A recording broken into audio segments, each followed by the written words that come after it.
রাজধানীর বসুন্ধরা শপিং কমপ্লেক্সে প্রদর্শন করা হচ্ছে আইসিসি চ্যাম্পিয়ন্স ট্রফি। সবার জন্য উন্মুক্ত থাকবে রাত ৮টা পর্যন্ত। সেখানে আছেন সহকর্মী শুভ দেবনাথ। আমরা যুক্ত হচ্ছি তার সঙ্গে।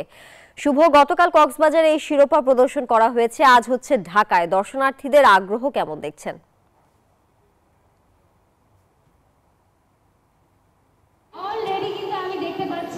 তানিয়া, ধন্যবাদ আপনাকে। শুভ সকাল। সকাল থেকে ট্রফি যারা দেখতে এসেছেন উন্মুখ হয়েছিলেন কখন ট্রফি প্রদর্শিত হবে। ঠিক 11টার সময় শুরু হয়েছে। এক এক করে যারা ক্রিকেট ভালোবাসে ট্রফিকে দেখার জন্য অধীর আগ্রহে অপেক্ষা করছিলেন তারা কিন্তু এসেছেন এবং ট্রফি দেখছেন।